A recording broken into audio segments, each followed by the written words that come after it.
but I can't see Vani. Vani is there, right? In the email, in the names, everything is there.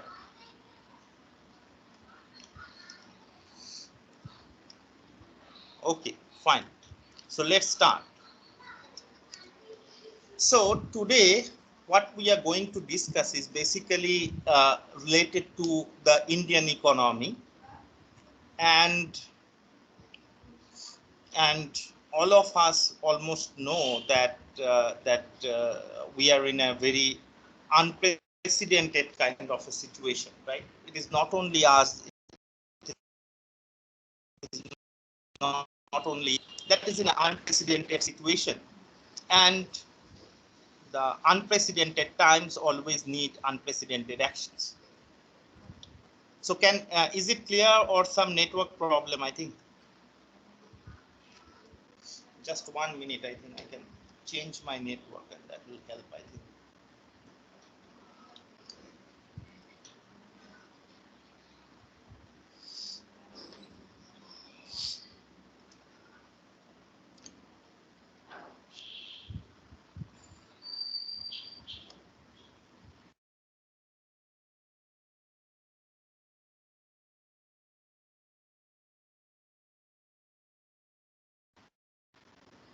Can you hear my voice? Is it loud and clear? Yes, sir. Yes, sir. Okay, fine. So I'm saying that the unprecedented times need unprecedented actions, right? So this is what we are going to talk about today is about India's economy and how it is performing, and what we can do, all these kind of things that we are going to discuss, right? But before that, I think it will be better if I can one by one, if you can switch on your video for some time, and then just give your introduction. But before that, I'm giving my introduction. I'm Dr. Debajit Jha, and I teach in the JSGP. I'm an economist by my training, and I teach mainly macroeconomics, growth economics, all this kind of a situation, and most of my works are centered around India. So I mostly work on different aspects of the Indian economy. So mostly macro and growth kind of things. So you can think of it as a growth and development, or maybe macro growth, all these kind of things I deal with. So, and I have done my PhD from Jawaharlal Nehru University in Delhi few years back, and before that I have done my undergrads and from North Bengal University. I'm from a place, I'm from Bengal, and it is the northern side of Bengal.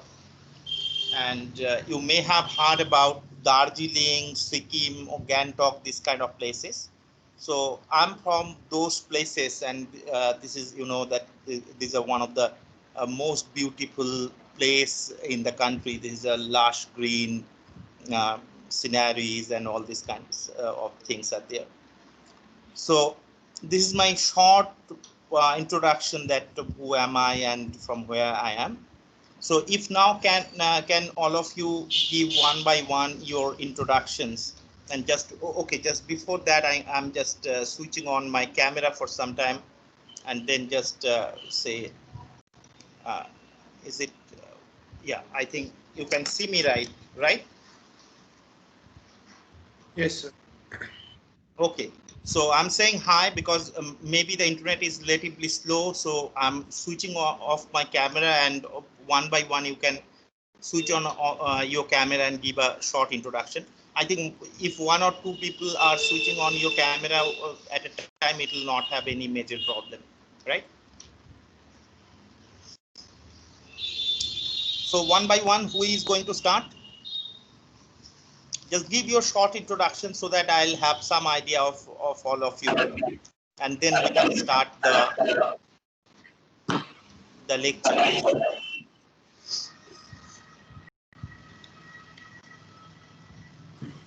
Hello, sir. Can you see me, sir? Yes. Hello, sir. I'm Hani Datta. I'm from Hyderabad, and Yeah. yeah, I'm. One noise is coming. Is Vani's microphone is on? Vani, can you switch off your microphone for some time? Yeah. Thank you. Yeah. Yes, sir. I'm from Hyderabad. I finished my bachelor's in triple majors economics, political science, and sociology from Christ University, Bangalore. Okay. And Indian economy was one of my favorite subjects. We had it in the last semester, and I really enjoy learning about Indian economy. And I want to get into this field itself. I want Okay. to go into policy making and so on. So Okay. yes, sir. That's it. Yes. Thank you. Yes. Okay. That's great. The second person who is going to come.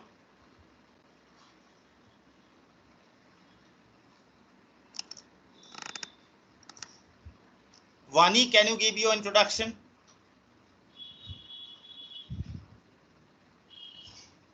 Sir, good morning. This is Vani, and I've done my bachelor's from Jindal, and I'm here for my master's again. Yes, I know that. Yeah, that's it, sir. Okay. So then Amulya, I can read the name of Amulya then. Good morning, sir. My name is Yeah. Amulya Verma. Yeah. I'm from Bhopal and I did my bachelor's in economics honors from the Bhopal School of Social Sciences. Okay. Yeah. Okay, fine. So, and then Shubham.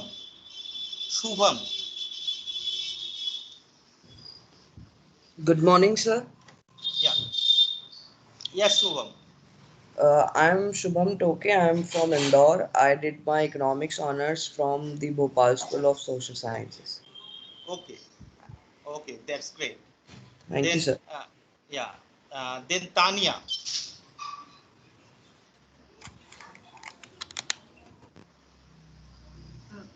Good morning, sir. Yes, Tanya. I'm from Jaipur. Can you switch on your camera for some time? Yeah. Now I can see. Yeah. Good morning, sir. Yes. I'm from Good Jaipur. morning. I've done my bachelor's in economics honors from IIS University, Jaipur. Okay, great. Then Simran. Good morning, sir. I'm Mirth. Good morning, Simran. Can you see me, sir? No, not yet, but I think it will come. Yes, now it is coming. Okay, I'm Simran Agnihotri. I'm from Noida and I've done my undergrad from Delhi University with my majors in economics and minors in mathematics. In which college? Jesus and Mary College. Okay, Jesus and Mary College. That's great. Thank you. Okay, Simran. Yeah. Then Sarthak Singh.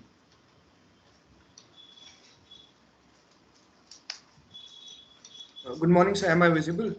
Yes, Sarthak. Good morning, sir. I'm from Delhi and I did my BSc Economic Honors from Narsi Monji Institute of Management Studies, Bangalore. And my major field of interest was growth and development economics and Indian economy. So, yeah. Okay, that's great. Then this lecture is going to be much more interactive, I think, right?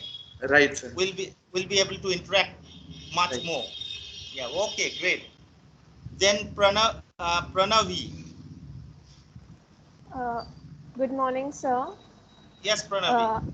So I'm Tanvi Singh. I'm currently residing in Delhi, and I've completed my BSc Economics from Narsi Monji Institute of Management Studies, Mumbai. Okay, great. So I have a little bit of idea now about all of you, your very short introduction and your little bit of background of all of you, right? So now I can start. Yes. Is there any anyone left? Okay, I can't see you in the screen. Okay, just you can switch on your camera and I'll be able to see you. Are you able to see me now, sir?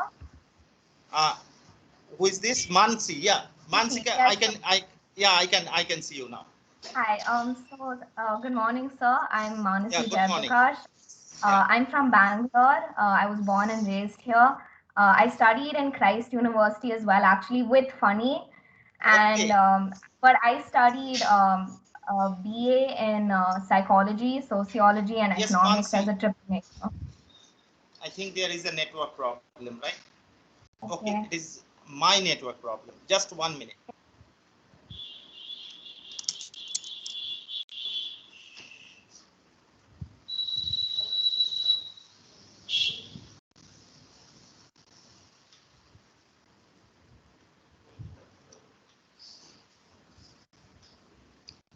পুরোই বন্ধ হয়ে গেছে।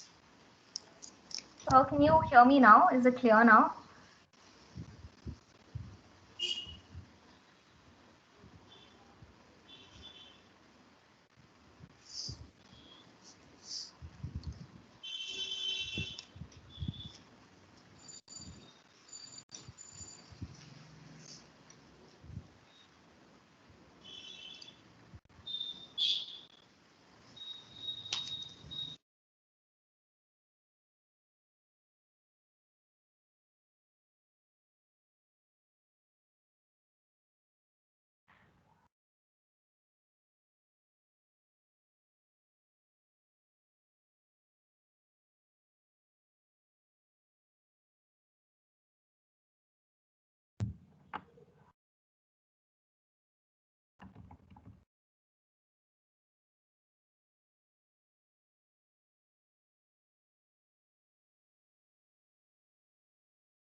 Mansi, can you hear me now? I can hear you, sir. Can you see me? Okay. Yeah, yes, I can Okay. see you. Should I start Yeah. over? Should I start Yeah, over? definitely. Okay. Please, So I'm from Bangalore. I was born and raised here. I studied in Christ University, and I did my triple majors in psychology, sociology, and economics. Okay. Yeah, and my Great. major field of interest would be growth and development and microeconomics. So, Okay, that's yeah. great. That's All great. right, sir. Thank you so much. Anyone else left? Anyone else left that I can't see in the screen? If there is anyone, is there anyone? I don't think, right? Okay.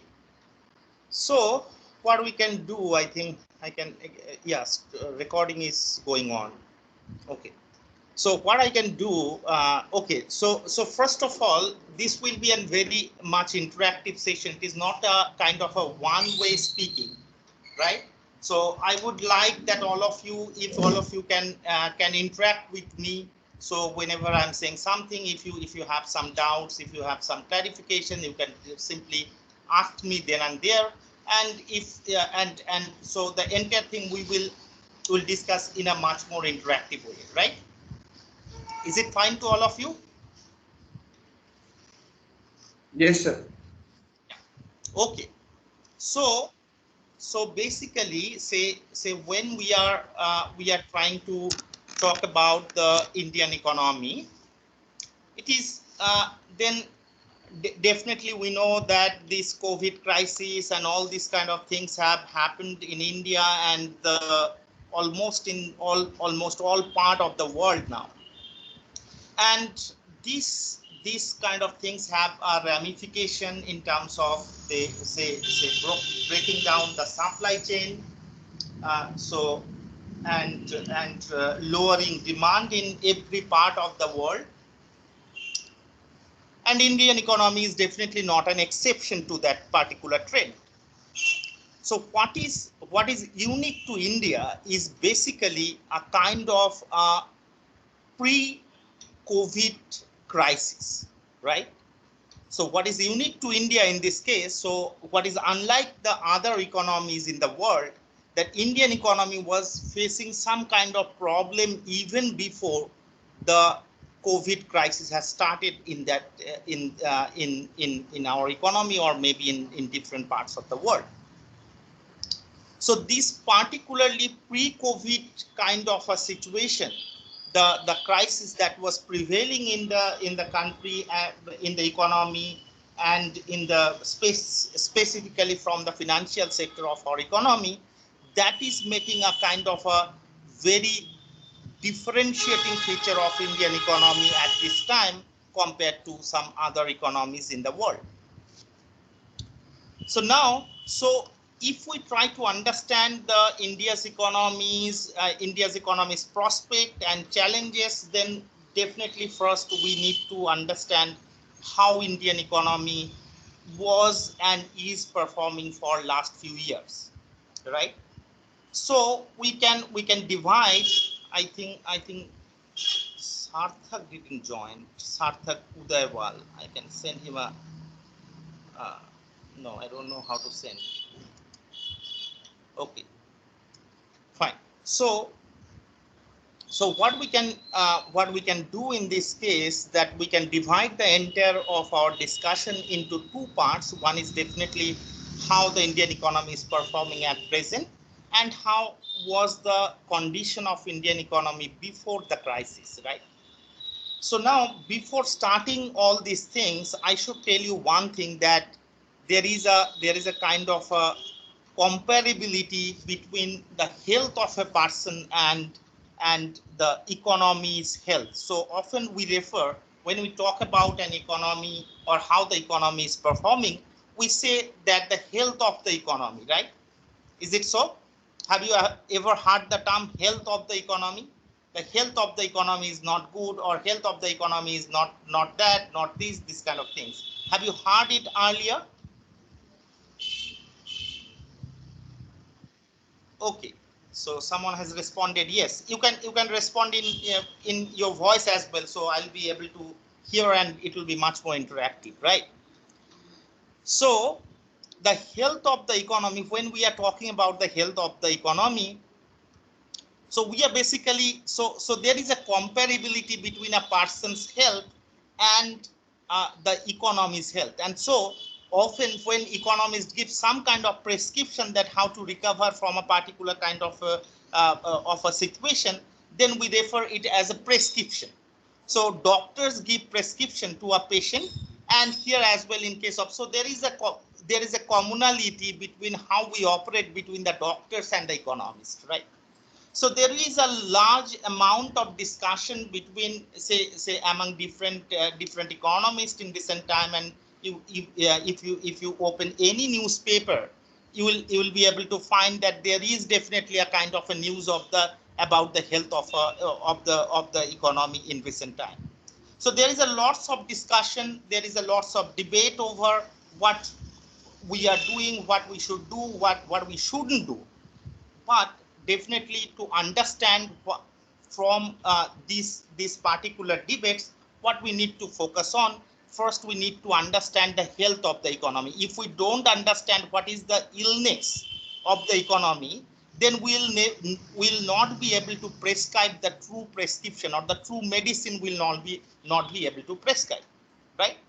So to prescribe the true medicine, what we basically need to understand what is the disease itself.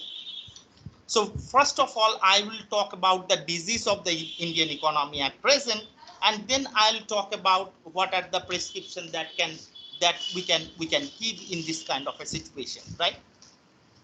And then I think I'll try to finish it as quickly as possible. Then I'll keep some time for our discussion as well. Okay.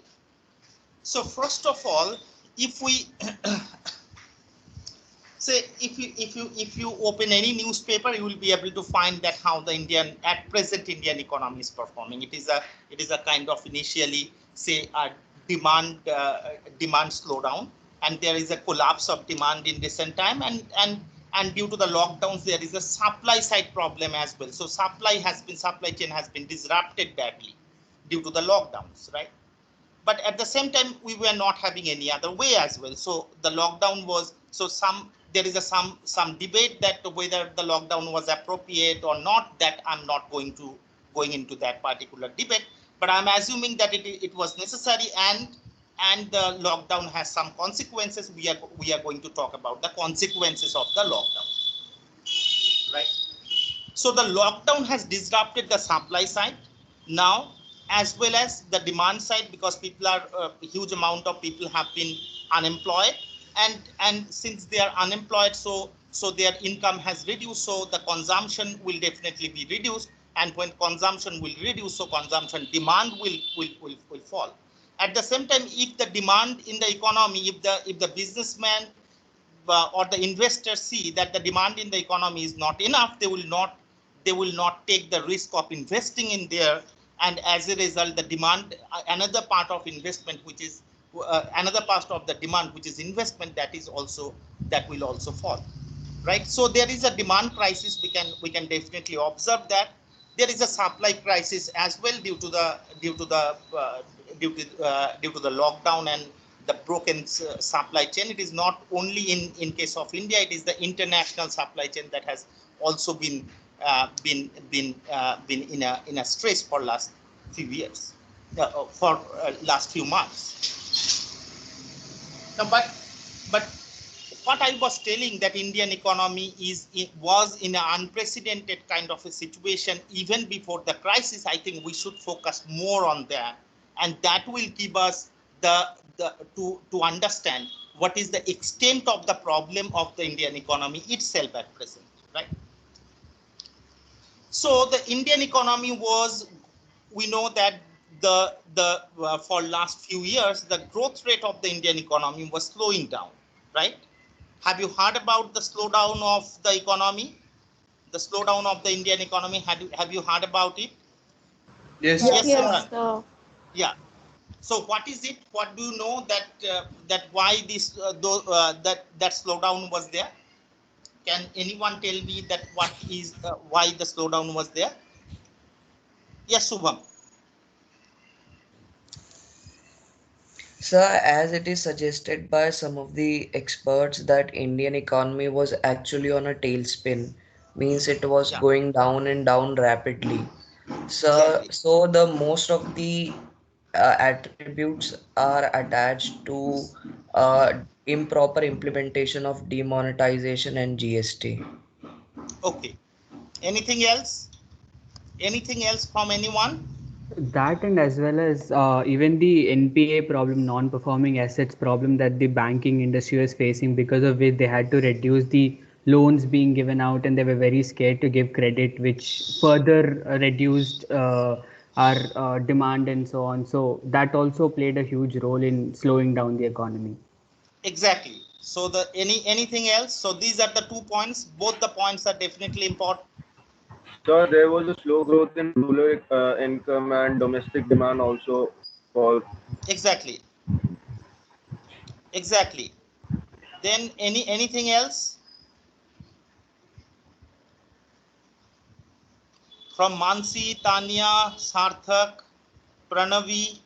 Anything else? Amulya?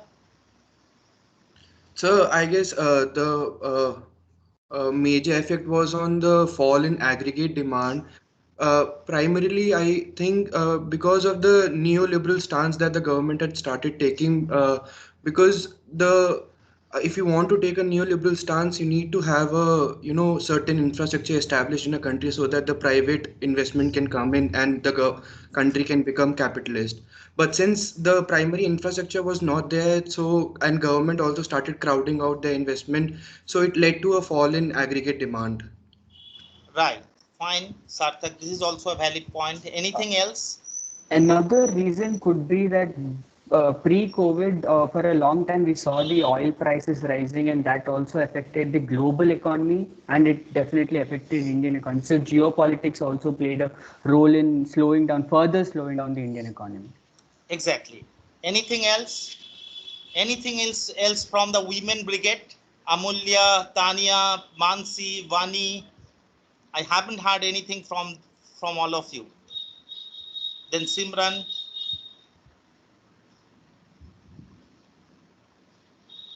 Anything else? Mansi, Tanya, Amulya, I can see you in my screen. So is there anything that you will be able to add on? Please say yes or no.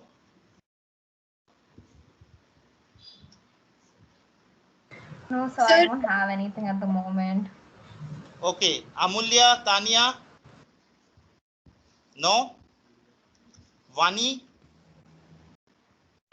No, sir. I think for me also, like one of the most important points was the improper implementation of demonetization, which is already said. That was like the major throwback for the Indian economy, according to me, for the Indian economy to slow down. Yeah, okay, fine. So these are the points that we got. Some first point we got is the improper implementation of demonetization and GST. The second point we got that the problem of NPA that was piling up in the banking sector. Then the infrastructure problem, that the economy was not having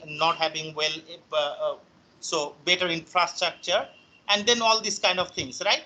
So these are the points that we got. Definitely all of these are true, but at the same time I'll tell you step by step how this crisis of growth slowdown has happened in case of India.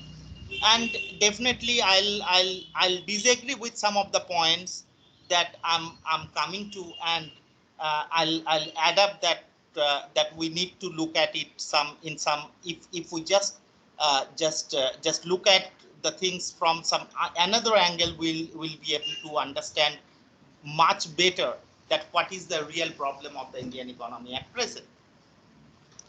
So the first point that I want to make is definitely that the problem has started after the global financial crisis in 2008-9.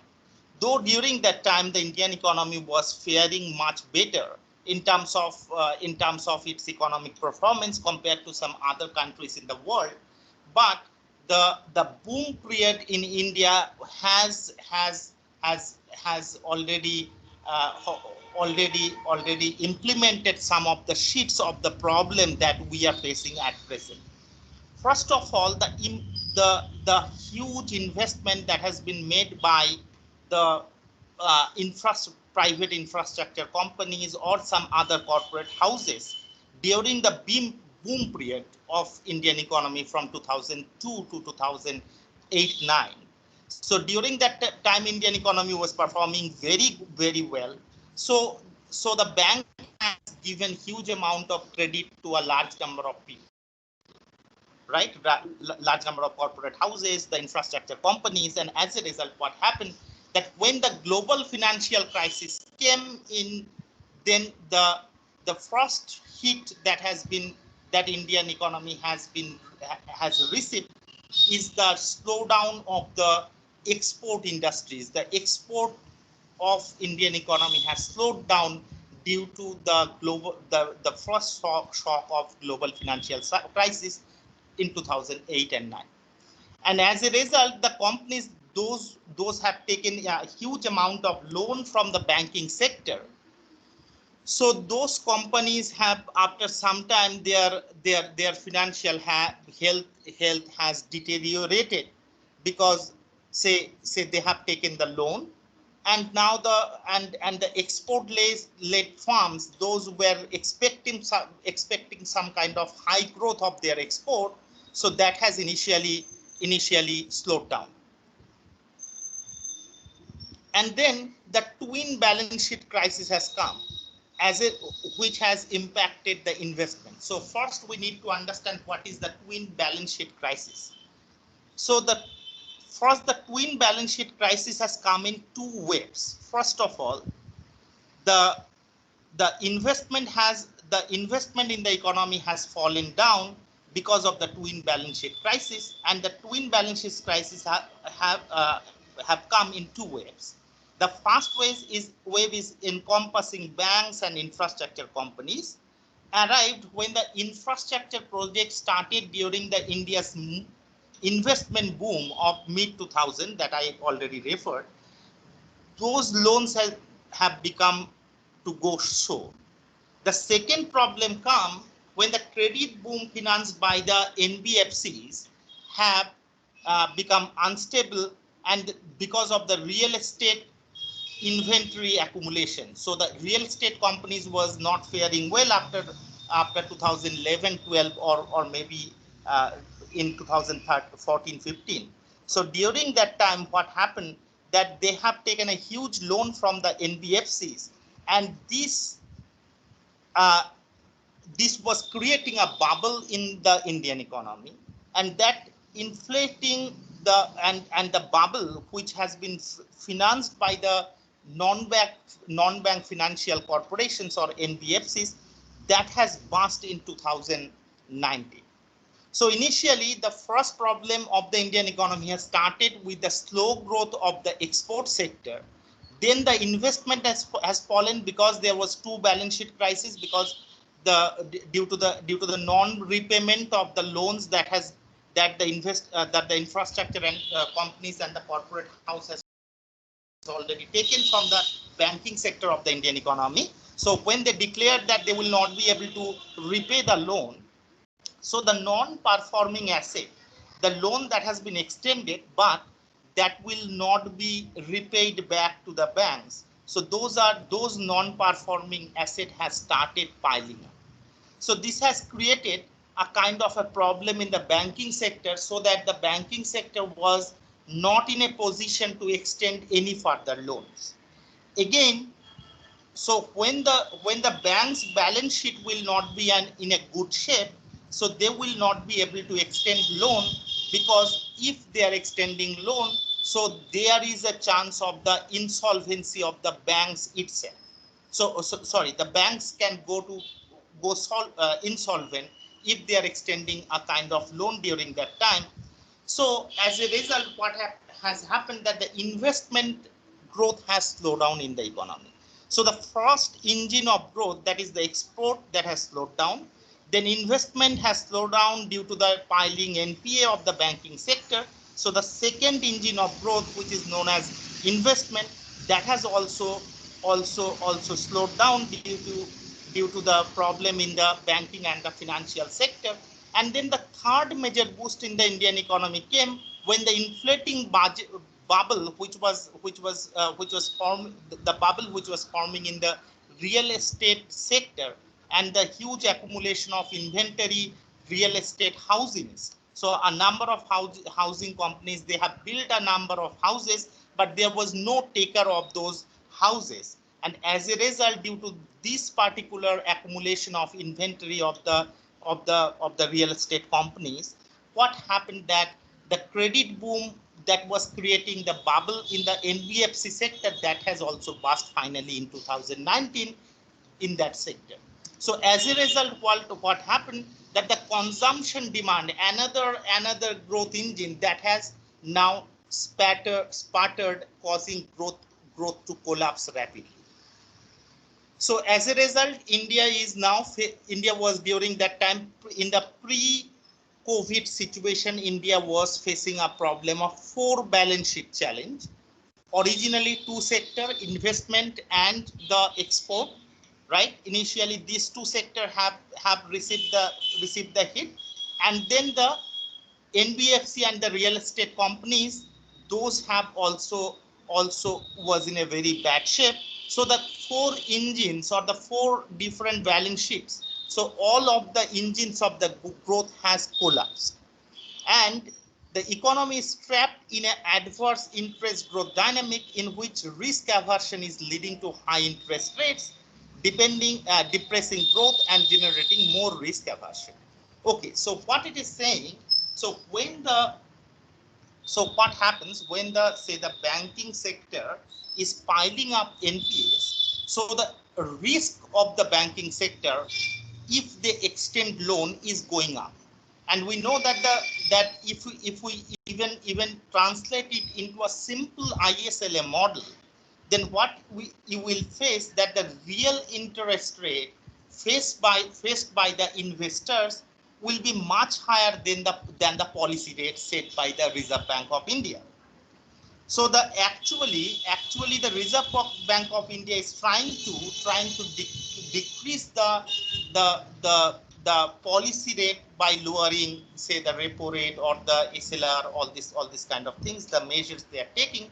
But at the same time, since the risk in the financial sector is much higher, so the actual interest rate or the real interest rate faced by the investors will be much higher than the policy rate set by the central bank. So even if they decline the policy rate, what will happen that will not be translated into the real interest rate faced by the investors. So the actual interest rate faced by the investors was much higher, and they were not getting enough credit to invest in the economy, right? So now you understood the problem, what the basic problem of the Indian economy during that time. Is it clear to all of you? Yes, sir. Yes, sir. Okay. So are some of you disagree with this? Is there anything that you disagree or you try to add on? No? No, sir. Then okay, then I can carry forward. So there was many explanation that why the growth was slowing down. So this was the kind of a situation of 4 balance sheet crisis the Indian economy was facing during that time. So now the one by one, the kind of the explanations that you talk about, that I can also take those one by one and try to discuss that whether those explanations are possible or not. So we will go on taking some hypotheses and, if possible, nullifying the hypothesis which will not be the true cause, and we will try to move on to the true cause of the problem, right? So some of the people like Raghuram Rajan in 2019 has pointed out that it is the structural problem in the Indian economy, so that the labor and the land restrictions and the governance problem of the economy is basically restricting the Indian economy to expand further, and the growth was slowing down, right? So now it is very difficult to, if we take this as the major problem, that the labor restrictions, so the restrictions in the hiring of the labor or the rigidities in the employment or the labor market, if this is the reason, or the land restrictions, the accumulation of land by the infrastructure companies or the corporate houses for investment, if it is the major problem, then the question is definitely why the slowdown has started in the late 2018 or the mid 2018, why it has not slowed down the growth rate of the economy earlier. So this kind of, definitely the structural argument is definitely there. So there is definitely some structural problem in the labor market or land market or the governance of the economy, but these may not be the major reason for the slowdown, right? Then if we take the structuralist argument, that how some of you has pointed out, it is the wrong implementation of the policies like demonetization and the GST of the economy, or some problems or rigidities in the agriculture sector. So if that is the major problem there, then first of all, I'll try to say that, say, for example, take the example of demonetization. So what the demonetization is actually is. So in case of demonetization in India, what happened, that on a particular day, 86% of the currency in circulation have been termed it as a banned currency, right? So it has become out of the circulation. So suddenly definitely all the economic activities that was based on the cash flow or the cash transaction, that has stopped, right? Is it clear to all of you? Yes, sir. But Yes, again, within few months of, say, 3, 4, or 5 months, the entire money was back in the circulation. So say, for example, say I was making a say I was running a small company of say making paper cups, right? That I was supplying to my university, JGU, Jindal Global University, OP Jindal Global University. I was supplying, and the OP Jindal Global University's demand for the paper cup was, say, for example, 100 units per day, right? So when the demonetization has happened, I was a very small company producing these small paper cups. So what happened that suddenly I was short of cash and I was not being able to make payment to the laborers and the persons from whom I was taking the raw materials to produce that the paper cups. So suddenly I had to stop my production, right? Is it fine? So there is definitely a hit to my production, right? But at the same time, it is very, say, the even the persons who are working with me, they were also been say not getting the salary. So their consumption demand in the economy is also declining. So this has happened to a large number of people in the economy, and so the magnitude of the impact was not low. So immediately there was a huge impact in the economy whenever that demonetization had happened. But when, again, if say for example, as a result, what will happen that I'll not be able to operate this company of paper cup again, and I also had to leave my profession, and I'm stopping my company entirely. Now, say after a few months, when the economy will have the sufficient number of cash, what will happen then? Again, the JGU will have the equal number of demand of the equal number of paper cups. So if I'm not producing now as a result, because my company has been shut down due to demonetization, some other person will open a new company and supply to the JGU. So as a result, if my argument is, if the demonetization is not impacting the demand of the economy after a few months, when the money circulation will be there in the economy, so it shouldn't have a long run impact in the economy, because the business as usual, the overall macroeconomic impacts, maybe some of the traders who were doing the business earlier, they have to shut down their company, but at the same time, some other will crop up, because that is this informal economy or the MSME sector. This is a very highly competitive sector. So if I am not being able to operate in that particular sector, someone else will come up, and this will continue unless the overall demand in the economy is slowing down, right? Is it clear, my argument? Is there anyone is saying anything? Is saying any argument? Is there having any argument on that? Shubham? No, sir, it's fine. It's fine.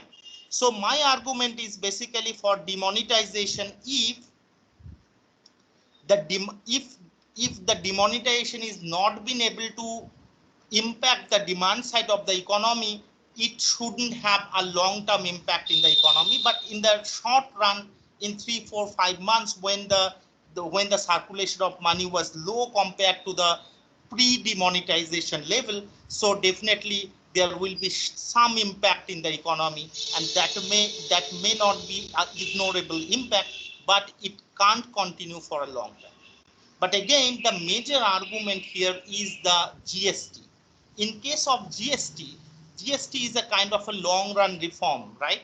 So it is creating one India, one market kind of a thing. It is reducing many of the restrictions in the economy. It was earlier having in the transportation and the distribution of the commodities produced in one state and selling it another state. So this kind of restrictions GST is expected to reduce, right? So it will on principle, it should increase the efficiency of the economy. But at the same time, whenever this kind of a reform, a long-term reform is being initiated in any economy in the world, what happens that there will be some kind of say the cost of compliance. So the cost of compliance to the GST is definitely there. So initially the companies, in case of India, there is a huge informal economy.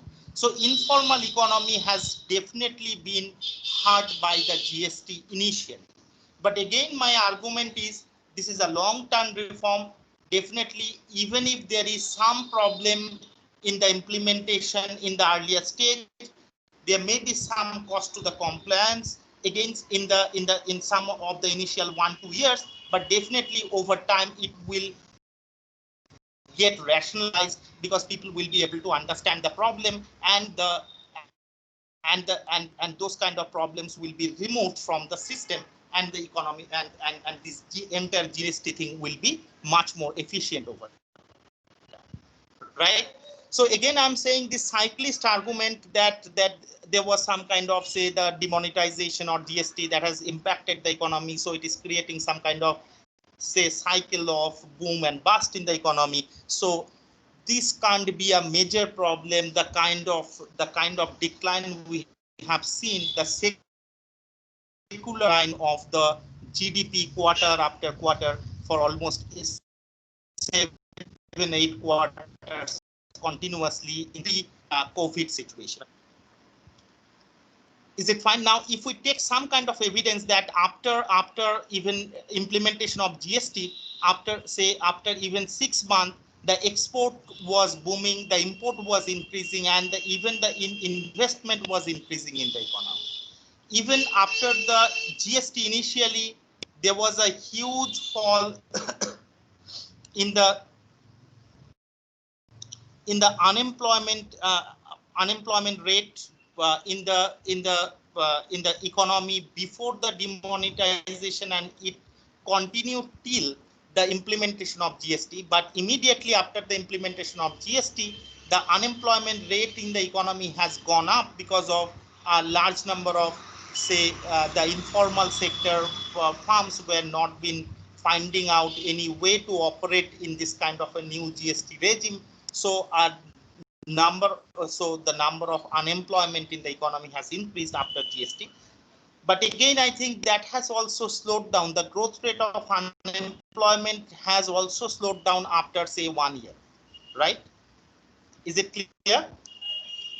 Yes, sir. So my argument is that the GST and the demonetization can't be a long run problem for the economy. And I personally believe, and still I'm again putting another point that for demonetization, there is no credible study as yet that it is showing, except the newspaper articles or some kind of say politically oriented economist writing in the newspapers is saying demonetization has created a huge problem in the economy. There is no clear cut or well evidenced economic paper yet that is showing a very negative impact of demonetization on the economy in the long run. There is a paper by Geeta Gopinath and some other people that they have shown that in the short run period, immediately after the demonetization, the places where the monetization process was slower, so those places have been impacted by the demonetization heavily. But the places where the monetization process was rapid, those places received less impact of the demonetization, right? So this is the only paper till now which is showing a clear-cut impact, and they are very clear that they have done it for a short-term period. And in the long run, when the money circulation was back in the economy, they didn't find any major impact or any major long-run impact on the economy, right? another paper which has been published by Amurtha Lahiri in this year only, I think in the last year only, in the Journal of Economic Perspective. That is also a very interesting reading, but that paper is also not clearly showing any kind of long run impact, and it is saying that the data limitation and all these kind of things, we can't, the evidences that we are having till now, it is very difficult to say that the Indian economy has received a long run kind of an impact due to demonetization, right? And again, the GST thing I have already told, so it can't be, and GST will definitely have a better long run impact, right? So what is the problem? The problem is, if we see that the growth engines before the structure, before this, say before 2011-12, or maybe 2002 to 2011-12 period. So what we will see that the major growth was coming from investment, credit, corporate profit, then government construction, then the consumer index, then credit, all export, import, all these things were booming. But in the post-crisis, post-2011-12 till 2018-19, all these growth engines have slowed down rapidly. And so there was a hard hit to the growth engines of the economy, and as a result, the economy was not performing well, right? So now, so we have understood what are the problems, and I already explained that how the 4 balance sheet problem has created a huge problem in the banking sector. And the banks are reluctant to extend any further loan. And we know that for the growth of the economy, the finance is the head. It is called, it is the brain of the economy. So if the brain is not working of the economy well, so it is not going to, we are not going to get the benefit of a well-functioning economy, right? So what is the policy recommendation during that time? Or so, okay, but before that, I should tell you that this, with this background, the Indian economy faced the challenge of the COVID-19 situation. So when the COVID-19 impacted Indian economy and the lockdown has been imposed, so earlier the demand in the economy was slowed down from 2018-19 onwards, majorly due to the problems in the structural as well as cyclical problems due to the implementation of GST, immediate impact of the implementation of GST, or you were saying the demonetization or something else, and the problem from the financial and the banking sector due to the filing of NPS. So within this background, the Indian economy received another hit, which is the COVID-19 crisis. And as a result, what happened that this economy, the Indian economy, has been received the hardest hit of the COVID-19 crisis for the among all other nations in the world. Now we have seen that there is a huge exodus of the migrant laborers from the urban places to the rural areas. They were going back to the homes. So definitely now we should look at that. What are the kind of, say, the policy recommendations that we can take up? So as a result,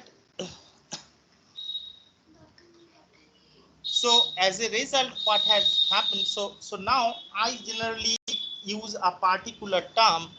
Say initially I have started with saying that the health of the economy and health of a person is very similar, and the economist works like a doctor who prescribe what we need to do, right?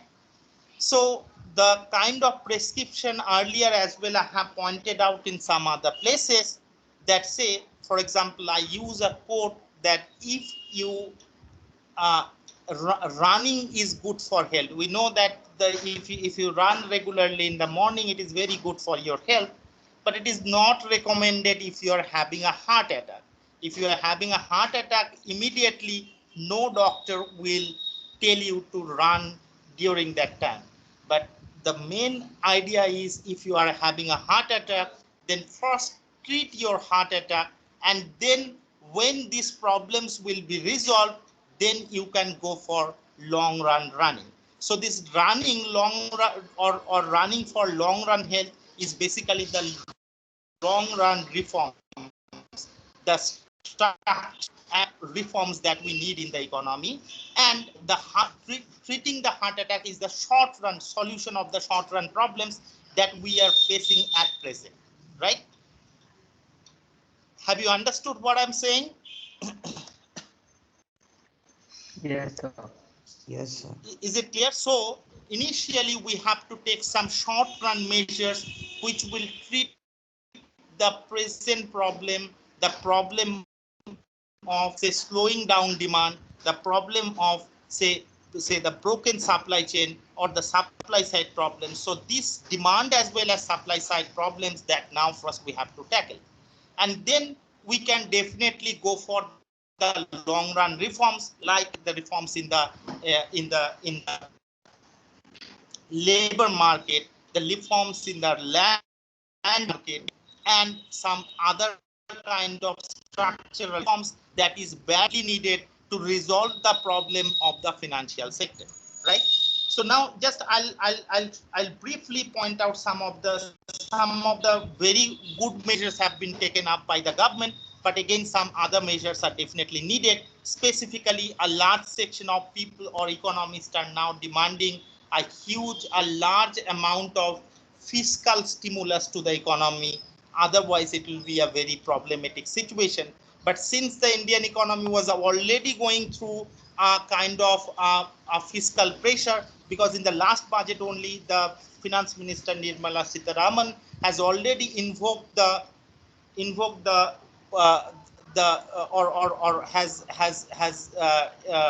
what is called that what clause in case of that fiscal policy? FRBMA, sir. FRBM is the policy, but the clause that government can exceed expenditure beyond that is I just forgot the term. Okay, so that kind of clause have already been invoked in case of India, so that government can spend beyond the limit of fiscal deficit limit of imposed by the FRBM. So all these things are restricting the government's policy options, right?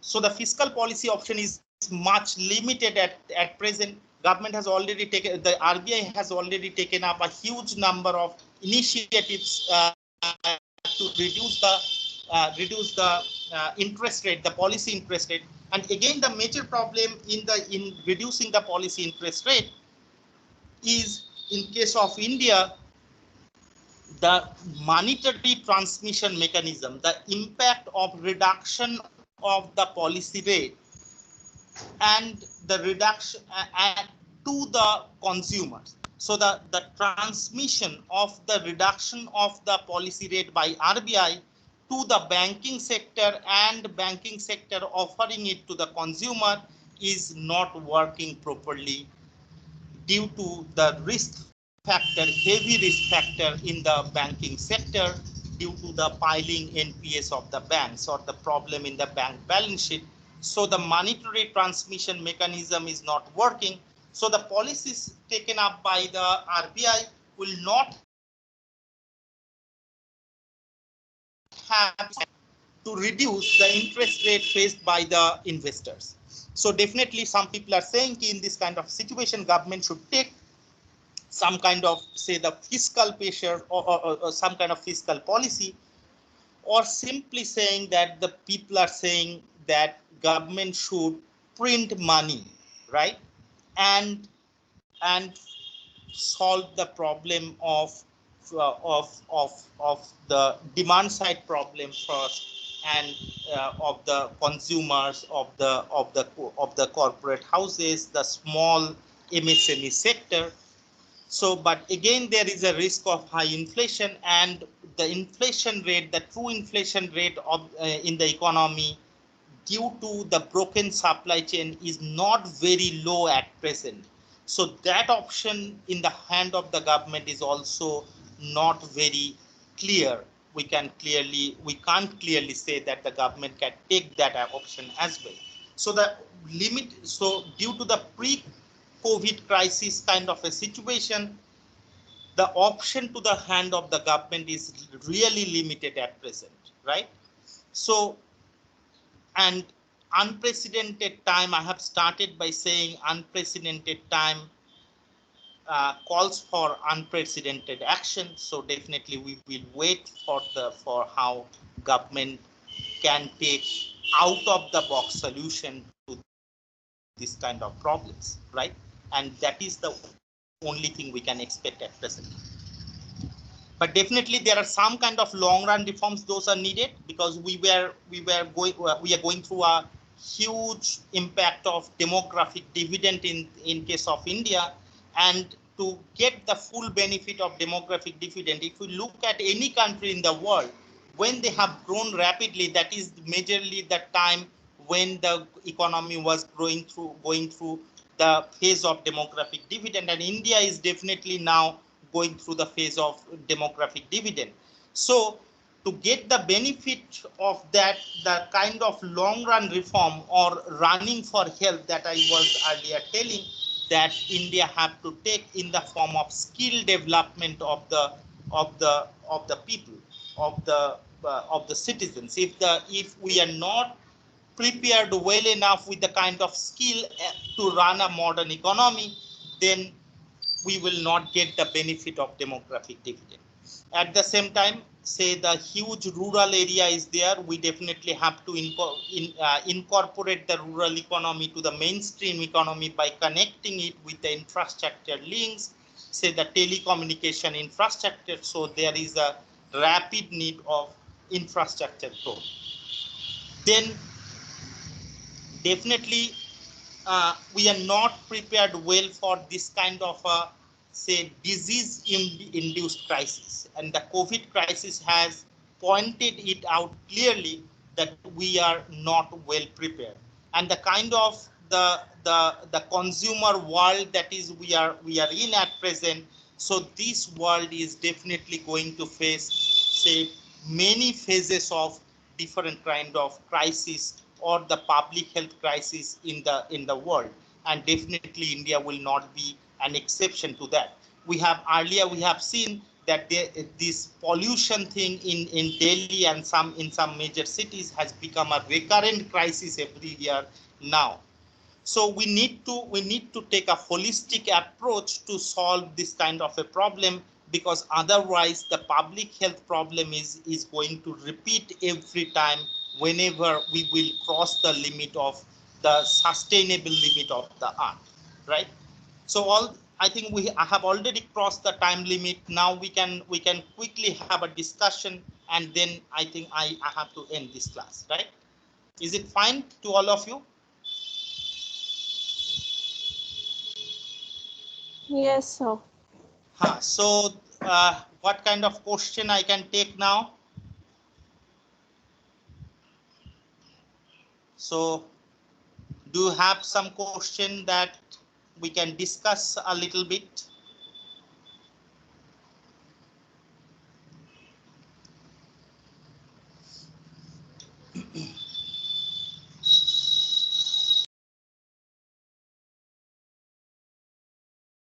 Okay, tell me first one thing, that whether what you felt about this, whatever I told.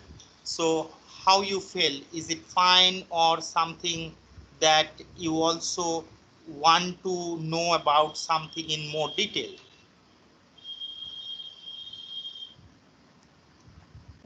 It was very clear, sir. The way you broke down all the points that led up to the slowdown of economy, and then it was very clear, everything you said. Yes, sir. But anything else that you want to point out or maybe add to this, because the time was limited, so I couldn't explain many of the things much more elaborately. So if you want me to discuss, or if you can discuss, I can hear you, or we can I think exchange our ideas on some points. Hello, sir. Mansi Yes, here. Mansi. Yeah, Mansi. So I'd like to add that I agree with all the points that you made. It was really clear, and it was pretty ambivalent in its stance. But I'd also like to add that things like demonetization and GST and other policy measures that the government's been taking off late are uncomfortable, and it's putting a lot of pressure on the economy, but it's also pushing um, India and our stubbornness towards a more modernized setup. Like, after demonetization and GST, you can see a lot of entrepreneurs and startups pushing digitization and electronic currency, which is extremely important. And I guess maybe we won't see it now, but definitely in the long run, you can see its positive impacts for sure. Yes, definitely, Mansi. These are definitely the major points. I think whether it is not a kind of a debate that we should indulge into, say, for example, that whether it was so many debates that I have discussed or I have participated in this particular discussion about demonetization and GST. So many specifically on demonetization. So people mainly point out that what was the intended objective. But my question is, even if it is not intended objective of demonetization, but if it is helping the economy to establish a much more efficient economy of having more electronic or official transaction than the cash transactions, then definitely it is better for the economy in future. So we shouldn't indulge in the maybe debate of, say, whether it was the intended objective or not. But if the some objective is fulfilled, it is definitely better for the economy. And you are definitely right in that. Anything else? Just a point I'd like to add, sir. You were talking about how structural, there are a lot of structural problems that Raghuram Rajan and many other pointed out to the land and labor reforms mainly, laws mainly. There was an interesting article I was reading a month ago, I guess. It said how MSMEs had to file about 364 compliances. That is almost one compliance a day. And that is just for an MSME, and also obviously the size of your company increases the more compliances you have to adhere to. And another thing that I was reading is a lot of people, what they do is they have these small enterprises and they try to hire people as contract laborers instead of hiring them on full time. This is because to ensure there's some rule saying 20 employees and above you have to buy them insurance and so on. So these are all structural problems that you have to figure out, so that when you have a permanent or like a permanent salaried person, the income of that person is to rise, and that will help the economy. It will fuel demand. So these are the structural problems and reforms that we need to address. And I think the most recent stimulus package, they try to address it in some extent. So it is good, but they have to do a lot more. Yeah, definitely. These are definitely very interesting points. But in this respect, I want to add one more point, since you have already. So I want to talk something about these structural reforms, definitely.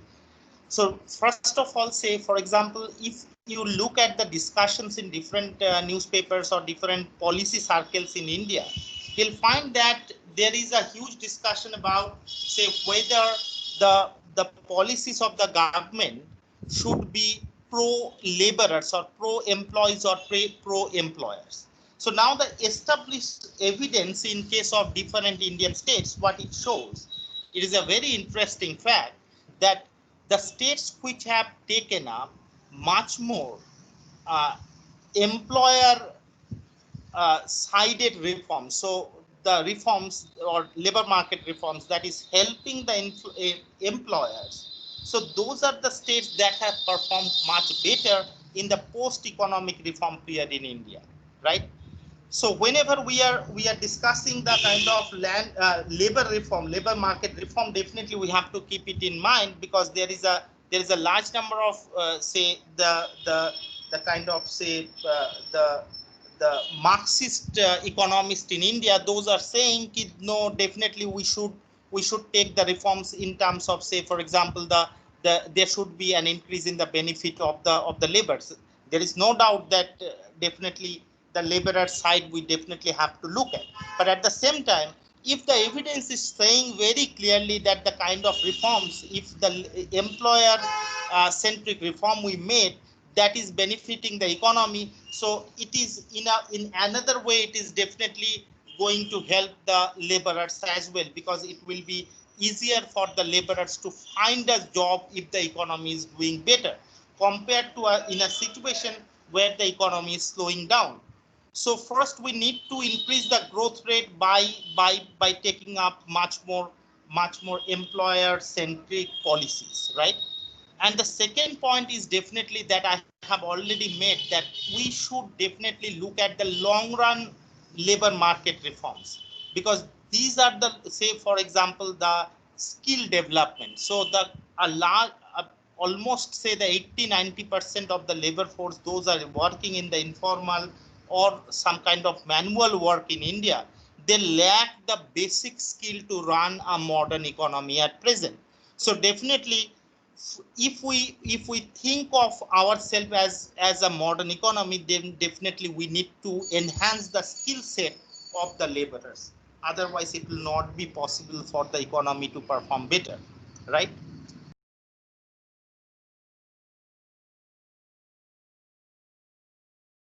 Is there any question or anything that you want to add on?